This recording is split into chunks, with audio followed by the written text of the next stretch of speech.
Hello, my name is Gary Schotten, and in this lesson I'm going to call it rumble strips. And it's in reference to how you would feel your business is going and how to make adjustments and how you can kind of sense that things are going down the center of the lane or you're getting off track. And a rumble strip is what we have in America anyway, kind of embedded into the roadway, that if you get outside your lane, the wheels are hitting this impressions inside the pavement that make a pretty loud noise, noise like a rumble. It's like you know that you're on this strip. It could be in the center of the lane, meaning you're getting off center, but for sure on the sideline so that you don't run off the side of the road. And it's there because somebody could easily tend to fall asleep and they're dozing just a little bit and they get outside the lane, and that's enough usually to wake that person up. Of course, that person should pull over to the side, take a nap, and then start over. But the rumble strip is there.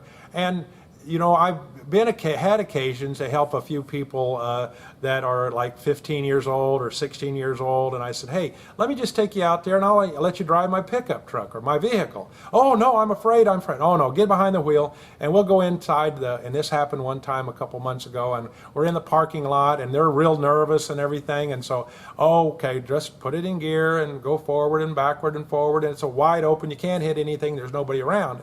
And then I said, well, let's go out on the street. And there wasn't a lot of traffic. It wasn't going fast. And this person was 16, but they were almost petrified, shaking a little bit and going down the road quite slow compared to the other traffic. There wasn't a lot of traffic. And they went just a mile or so. And then we stopped. And I said when we were done, I said, you know, you did a really good job, but let me tell you, the way you're driving, you made me nervous and everybody around you nervous because you weren't in control. You weren't confident. We could see you getting close to the side and back and forth. You're weaving back and forth. You should be making short little adjustments before you even get to that point to the edge of the road. Well, that's the way a business, you could look at a business. When you're new in your business, you're going to be like afraid. You're going to be unsure of yourselves. And it's noticeable. It's very noticeable when somebody's not confident in their own business. Now, on the contrary, if somebody really demonstrates a high degree of confidence and they show they are confident, that has influence with the bank and with your customers and with your suppliers. And so it's not something you can actually fake, but it really is a factor that you need to look at. You don't want to look like a newbie in your business. And so when you're starting in business, you're going to be making little adjustments back and forth. You're going to be on the edge and you're not sure of this and that. And after a while, you're going to hopefully settle down and not make those choppy little adjustments. And you're going to look farther down the road and you're going to look more intently in the process. And you're not going to be moved with fear and concern over one little loss of one little sale or one customer goes away or even a big customer goes away. You're going to have a confidence in God that, you know, I can handle this without being shaking and fearful and regretful that something happened. And so we're going to encourage you along that line. Now, the terms that are many times shared with me is you need to be able to work on your business and not in your business. What do I mean? Well, in my business, sitting behind me is parts made in a machine shop. I feel it fortunate that I cannot make one single part in this company. I have no skills at all in making the part. I actually have no skills at all in even measuring the part because that's not my job. And it's kind of fortunate because if I had those skills, I know my nature, I would be in there trying to make the part or trying to measure the part. If somebody didn't show up for work, well, I can do it. No, I can't. I can't even do that. So by the nature of the way we structured this business, I cannot actually work in my business. I don't know how. I'm always working on it. And there's where the money's made. If you can move yourself off of the in, at first you might be in it, doing everything. But if you can move yourself out of that into working on it, here's what you could do. How can you look at your business? You can look at your financial statements. You would be surprised how few people look at and know how to read their financial statements to know whether or not they're actually inside the guidelines of being profitable or not. They're already on the rumble strip and should have been woken up a long time ago because they're going broke. they're going to be broke. They just don't know it. They're driving this thing into the ground. And unless they make some significant changes quick, they're going to crash their business and be bankrupt. Well, there's things you can look at. Of course, you're going to look at your income on a monthly basis.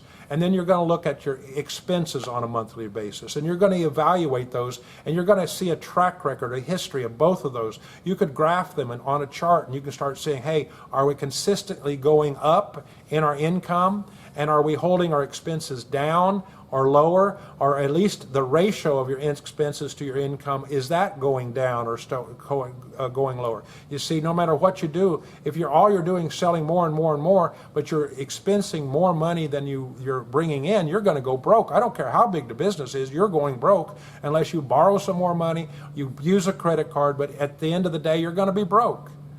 You can look at things like not just the profit, but of course that's your income minus your expenses is your profit on a monthly basis. But I don't become too concerned on 1 month.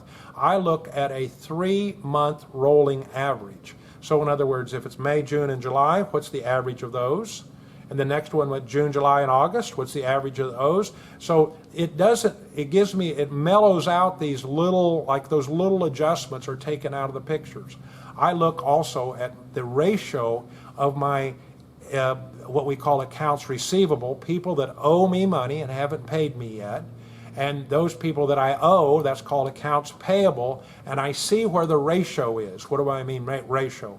If I see, and I'm just using round figures, so just to be simple, if people owe me $100,000, and it's current, it's like they're not past due, and I owe people $33,000, then I have 3 times 33 is $100,000. So I have a quick ratio of 3. That means I have 3 times more money coming in than I owe. That's a good place to be in, because you're kind of serving as the bank, but you have more money coming in than going out. But if you should happen to look at that and you realize, golly, everybody's been paying me cash, nobody really owes me, let's turn it around, that they only owe me $50,000, but I owe other people $75,000, where am I going to come up with the money?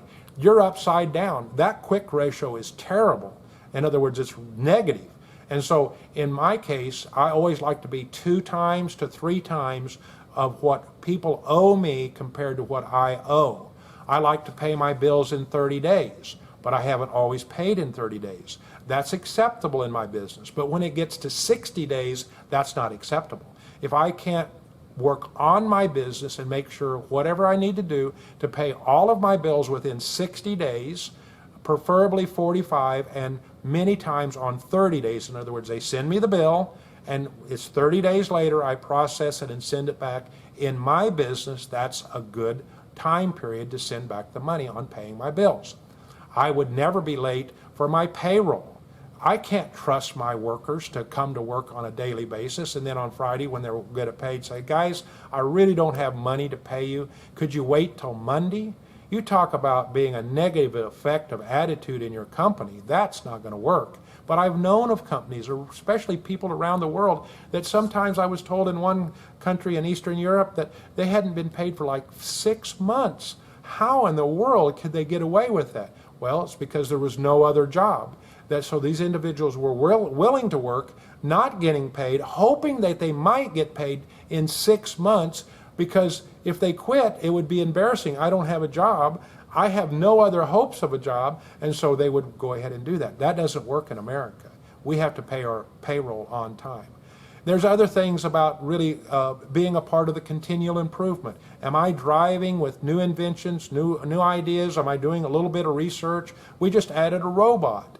Well, a robot is a new thing that I had to become convinced it was worth the investment. So I'm working on my business, never to do away with my workers, but to make sure that I'm current and above board. Again, I don't have any ability to measure a measuring device, but there's expensive instruments called CMM, coordinate measuring machines. The last one I purchased was $117,000 in order to have the quality equipment to measure the parts at a standard that was far above or acceptable and above my customers.